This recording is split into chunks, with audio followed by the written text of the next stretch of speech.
बहुत सुंदर है जीने का ढंग। संत कबीर कहते हैं, दो लाइनों में जिंदगी की बात बताई है। कबीर जब हम पैदा, किसी की उन्नति को देखने से भी प्रेम हो जाता है। किसी का अच्छा मकान तुम ठीक से देखो, धन्यवाद दो, उसका दिल खुश होता, प्रेम हो जाता है। कोई अच्छी गाड़ी लाया हो, उसकी गाड़ी को छू लो, देख लो, कहो अच्छा है, धन्यवाद है, उसका दिल खुश हो जाता है। क्योंकि इस दुनिया में किसी के अच्छे मकान को देखकर, किसी की अच्छी गाड़ी को देखकर, किसी की अच्छी साड़ी को देखकर, किसी की अच्छी लाड़ी को देखकर, किसी की अच्छी खेती बाड़ी को देख करके और किसी की अच्छी व्यवस्था को देख करके बहुत कम लोग धन्यवाद देते हैं। ज्यादातर लोगों के अंदर जलन होने लगती है। जलन जलन जलन जानते हो? ईर्ष्या ईर्ष्या ईर्ष्या जानते हो? झरसुआपन झरसुआपन झरसुआ जानते हो? अरे सुलग के मर गया बेवकूफ आदमी। जलबला गया अंदर। तुम गाड़ी अपने पैसे से लाए हो, इसलिए बहुत से नेता लोग सस्ती गाड़ी रखते हैं। जानते हैं लोग देखेंगे तो कहेगा सब लूट लिया तब लाया है गाड़ी। तो नेता भी होशियार है कि तेरी ऐसी तैसी, वो बोलेरो में आता है बैठ के, ऑटो रिक्शा भी आ जाएगा, fit fit fit fit fit, सब काम फिट हो गया। अरे ये तो अपना अपना भाग्य है। नेता पेता होने से थोड़े होता है। नेता हो, साधु हो, गृहस्थ हो, डॉक्टर हो, हर डॉक्टर भी संपन्न नहीं होता है। हर साधु के पास व्यवस्था नहीं होती है। हर किसान सफल नहीं होता है। हर बहू रानी पटरानी नहीं होती है। ये तो जिसका भाग्य है, किस्मत है, कर्म है, ऐसा लड़ गया सितारा, उसी के पास में सब ठीक ठाक हो जाता है। इसलिए जलन वलन नहीं करना चाहिए।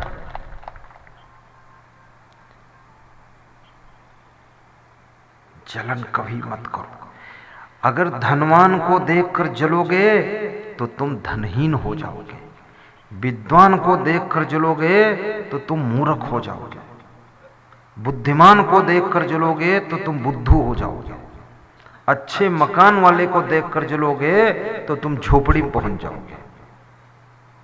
चलना नहीं है, धन्यवाद दो और मन में सोचो मैं भी एक दिन ऐसा मकान बनाऊंगा।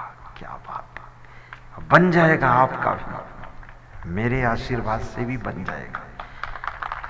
लाखों मकान बना है। अभी कल दो सज्जन मेरे भक्त माउदा, ये पास में एक माउदा गांव है मक्सी के पास, वहां के भगवान सिंह आए, बोले गुरुदेव नई गाड़ी लाया हूं, थोड़ा चरण पड़ना चाहिए। मैंने कहा कौन सी? बोले 9 लाख की बोलेरो टॉप की, कीमत 9 लाख की बोलेरो टॉप की, और जरूरत है आपकी, बैठ जाइए। तो मैं बैठ गया। तो बोला बहुत थोड़ी दूर बैठे, तो हमने कहा एक राउंड मार दो गांव का। हम ऐसा भी कर देते, राउंड मरवा दिया। उसका मन खुश हुआ। और नलखेड़ा के सत्संग में उज्जैन आश्रम के लिए नगद 51,000 रुपये दे गए थे। और उसके 8 महीने बाद, 6 महीने बाद 9 लाख की गाड़ी नगद ले आए। और किसान का बेटा है, गेहूं और सोयाबीन बोता है। याद रखना, दान करोगे 51,000 तो 9 लाख की नई बोलेरो द्वार पर खड़ी हो जाएगी। इसलिए दान भी किया करो। ऐसा नहीं कि हम ही को दे दिया करो, नहीं नहीं नहीं, किसी को दे दो, हमको कहाँ ढूंढोगे। और ऐसा भी नहीं किसी को दे दो हमको बिल्कुल ना दो, हमको भी थोड़ा दे दिया करो। हमें भी जरूरत है ना। उज्जैन में आश्रम बनाना है, तुम्हारे गांव को गाड़ी में तेल डाल के आना है, ये सब मामला है सब। गुरुदेव को सब ठीक ठाक रखना है ढंग से। और महिलाओं से मैं निवेदन करूंगा, तुम पुरानी साड़ी दान कर दिया करो। कोई गरीब लेडीज मिल जाए तो पुरानी साड़ी थैले में धर के ले जाया करो, 2-3 जो हो।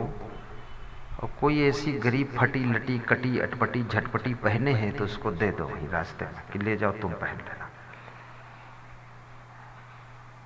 और अपने पति से कह दो कि दान के लिए मत रोकना, दान करते रहो। जिस घर की महिला दानी होती है वो महिला नहीं है, वो साक्षात लक्ष्मी का रूप लेकर आई है। उस घर में कभी लक्ष्मी कम होती ही नहीं, याद रखना। तुम लोग भी अपना पुराना पेंट शर्ट धोती कुर्ता पजामा ये दान कर दिया करो, रोज नया पहना करो। कहाँ घसीट फसीट काम कर रहे तुम। और बेटियों से कहूंगा, शादी जिस पति के साथ करना उससे कह देना कि रोज एक साड़ी दान करूंगी, हिम्मत है तो कर शादी, नहीं तो निकल जाओ उधर। हाँ, रोज नई पहनो, खाम खा उसमें साबुन रगड़ रही फालतू। और क्या, ऐसा तुम सोच लो 365 साड़ी दान करना है और रोज नई पहनो, लफड़ा खत्म कर दो। और कभी व्यवस्था बन जाए तो गाड़ी भी दान कर दो। तो ऐसे दान देना चाहिए, सबका सम्मान हो। लेकिन तुम्हारे पास इतना कुछ नहीं है, कोई बात नहीं, जितना है उसमें 10-20 गिलास दान कर दो, 2-4 कंबल दान कर दो, किसी गरीब को दान कर दो, साधु को दान कर दो, किसी ऐसे महात्मा को भी दान कर दो जो महात्मा पूरे विश्व में ज्ञान का डंका बजा रहा है। वो कौन महात्मा है? वो मैं हूं। और कौन है? लेकिन मैं चाहता हूं कमरा बने या न बने, हम नजरपुर में नारायण विक्रम और जालम सिंह के कमरे में रह लेंगे, 1 रात 2 रात काट लेंगे, लेकिन सबके दिलों में धर्म और भक्ति का कमरा बनना चाहिए, संस्कार मिलना चाहिए संसार को। सब दुखी लोग हैं, सुखी हो जाए। तो कबीर साहब जीने का ढंग बताते हैं 2 लाइन में। क्या? कबीर जब हम पैदा हुए जगह से हम रोए। जब तुम्हारा जन्म हुआ कुल कुटुंब परिवार के लोग हंस रहे थे, संसार के लोग खुश हो रहे थे, और तुमने जन्म लिया, तुम उस समय रो रहे थे। तो कबीर कहते हैं रोते रोते जन्म लिया है तो जिंदगी ऐसी जीना कि अब हंसते हंसते जियो, मुस्कुराते हुए जियो, और दुनिया छोड़कर जब जाना तो तुम हंसते हंसते जाना, और दुनिया के लोग तुम्हारे वियोग में, तुम्हारी याद में रोते रह जाएं। जिनको जन्म में हंसाया था उनको मरने के बाद आंसू दे देना और स्वयं हंसते हुए चले जाना। और जिंदगी भर जिनको जन्म लेते समय हंसाया है उनको जिंदगी भर हंसाते रहना। अपनी माँ को दुख न देना, पिता को भी दुख न देना, भाइयों को भी दुख मत दो, और अपने भाई की पत्नियों को भी दुख मत दो, चाचा चाची को भी पीड़ा मत पहुंचाओ। पीड़ा कई प्रकार से होती है। यदि तुम दारू पी कर आते हो तो भी तुम्हारा परिवार पूरा दुखी रहेगा, भांग खाते हो तो दुखी रहेगा, तुम चरित्रहीन हो, व्यभिचारी हो तो घर के लोग दुखी रहेंगे। याद रखना, जब तुम्हारा चरित्र अच्छा बनता है, कर्म अच्छे होते हैं, खान पान सुधर जाता है, तुम एक सज्जन व्यक्ति बनते हो, तब तुम्हारे घर कुटुंब परिवार को सुख शांति जो मिलती है वो आपके दूध पिलाने से भी नहीं मिलती है। चरित्रवान पति को पाकर के हर पत्नी अपना सौभाग्य मनाती है।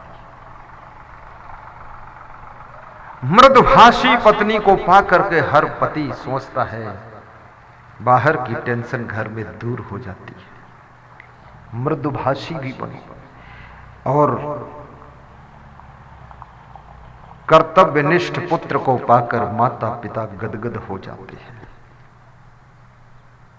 संस्कारी शिष्य को पाकर के समझदार सुलझे हुए शिष्य को पाकर के गुरुदेव भी खुश हो जाते हैं कि धन्य है ये शिष्य। और ज्ञानी वैराग्यवान गुरु को पाकर के सभी शिष्य अपने जीवन को कृतार्थ करते हैं, धन्य हो जाते हैं। इसलिए गुरु को भी कंप्लीट होना चाहिए। गुरु को उलुल जुलुल काम कभी नहीं करना है, कोई नशा ना हो, वह गुरु है। ब्रह्मचर्य का शुद्ध पालन हो, नियम हो, विचार हो, संयम हो, जितेंद्री हो, ऐसा गुरु होना चाहिए। गृहस्थ गुरु ना हो, भोगी गुरु ना हो, योगी गुरु हो, त्यागी गुरु हो, विषयों को भोगता ना हो। त्यागी का मतलब ये नहीं चप्पल ना पहनता हो, चप्पल ना पहनना कोई बहुत बड़ा त्याग नहीं। आज के 40 साल पहले बहुत लोग चप्पल जूता नहीं पहनते थे, वो कोई त्यागी थोड़े हुए। त्यागी का मतलब है गरीब हो या अमीर हो, पशु हो या पंछी हो, मूर्ख हो या बुद्धिमान हो, संसार के जिन इंद्रियों के भोगों के लिए सभी बेताब रहते हैं, उन इंद्रियों के भोगों को तृण के समान जो त्याग करके अपने आत्मा के आनंद में डुबकी लगाता हो, वह व्यक्ति महान सद्गुरु बनने योग्य होता है।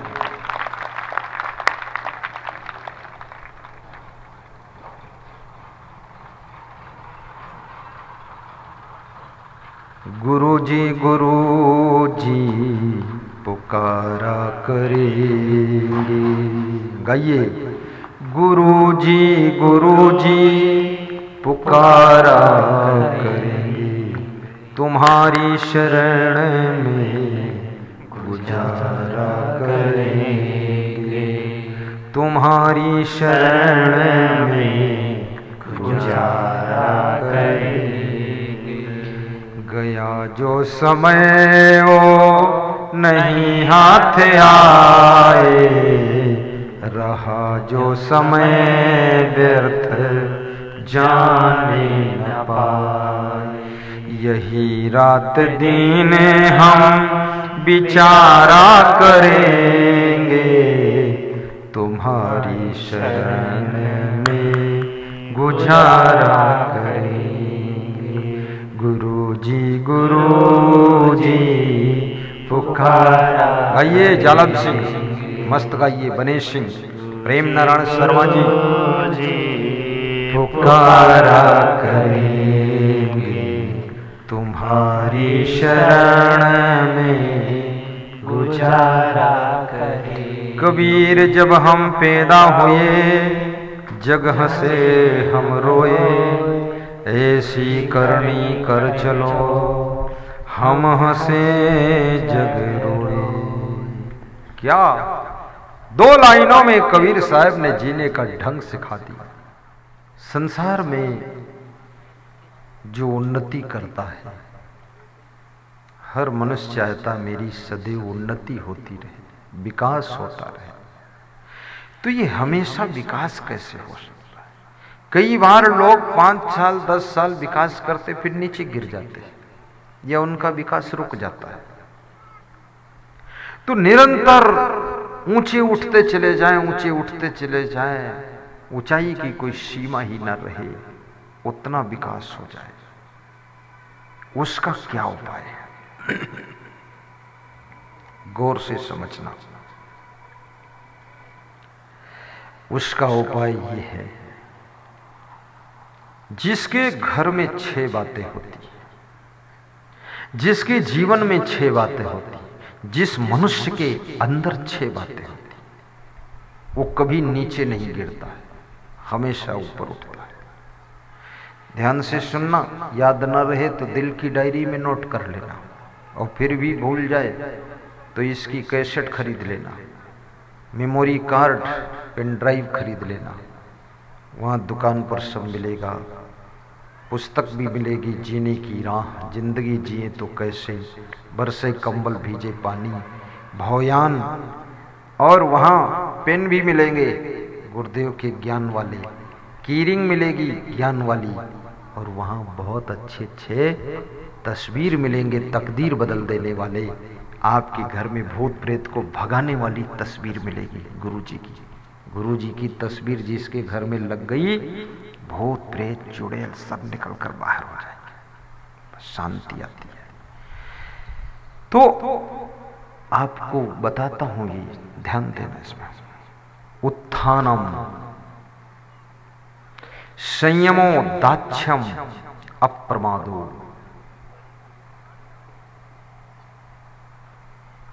धृति स्मृति समिच्छा समारंभो, तान विद्धि श्रियाचा।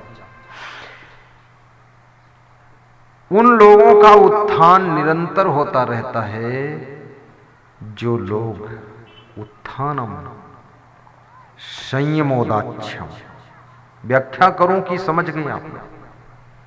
व्याख्या कर दूं, खोल दूं विस्तार? संयमो, जिसके पास में संयम है, बड़ी महत्वपूर्ण बात है, नियंत्रण की शक्ति है, अर्थात जिसके पास में अनुशासन है, अर्थात जो व्यक्ति खुद कंट्रोल में है, अर्थात जो व्यक्ति अपने मन को बस में रखता है, उसका सदैव उत्थान होता है, कभी नीचे नहीं गिरता है। आप किसी की जिंदगी में झांक कर देखिए, जब संयम टूटा है तभी उसका उत्थान छूटा है। चाहे वह विजय माल्या हो, ड्रिंक पीना, अय्यासी करना, गलत कर्म करना, हवाई जहाज का मालिक भी जमीन पर आ जाता है। याद रखना, अगर उनके मन के ऊपर संयम होता तो आज ऐसी दशा न होती। यदि उनके पास में कोई महान गुरु होता तो उस गुरु का दबाव और प्रभाव उनके स्वभाव को बिगड़ने न देता। इसलिए एक समय ऐसा आता है, एक उम्र आती है और एक कंडीशन आती है जहां पर गुरु की जरूरत होती है। जब तुम बहुत आगे बढ़ने लग जाओ, ऊंचे पद पर पहुंचने लग जाओ, धनवान बनने लग जाओ, नाम होने लग जाए, तो आपको बहुत बड़े गुरु की जरूरत है। वो गुरु तुमको संयम सिखाएगा, कंट्रोल में रहना सिखाएगा, उसका प्रभाव तुम्हारे स्वभाव को सुधार कर रखेगा। गुरु की आवश्यकता पड़ती है, इसलिए कृष्ण भगवान ने गुरु बनाया। राम कृष्ण से को बड़ा, उन्हों तो गुरु कीन, तीन लोक के वैधनी गुरु आगे आधी। संयमो दाक्ष्यम, दूसरी बात है, जिसके पास में दक्षता है। दक्षता यानी विशेषज्ञता, विशेषज्ञ यानी जो स्पेशलिस्ट है। स्पेशलिस्ट, आप जिस कार्य को करते हो उस कार्य को बहुत लोग करते हैं, केवल तुम ही नहीं हो। तुम सिलाई मशीन चलाते हो, बहुत लोग चला रहे हैं। तुम मीठा जलेबी बनाते हो, बहुत लोग बना रहे हैं। तुम चाय की दुकान चलाते हो, बहुत लोग चला रहे हैं। तुम गाड़ी चलाते हो, तुम प्रवचन करते हो, बहुत लोग प्रवचन कर रहे हैं, खाली तुम ही नहीं हो। लेकिन यदि तुम्हारे कार्य में विशेषता है, क्वालिटी है, तो आपकी डिमांड बढ़ेगी, और डिमांड बढ़ेगी तो आपका विकास निरंतर होता रहेगा। इसलिए आप में विशेषता, नेतागिरी तुम ही नहीं करते, बहुत लोग करते हैं, लेकिन विशेषता आपकी स्वभाव में, वाणी में, नेचर, लेक्चर, पिक्चर में, ये सब विशेषता अगर है तो तुम बाजी मार ले जाओगे। अन्यथा हर प्लेटफॉर्म कंपनी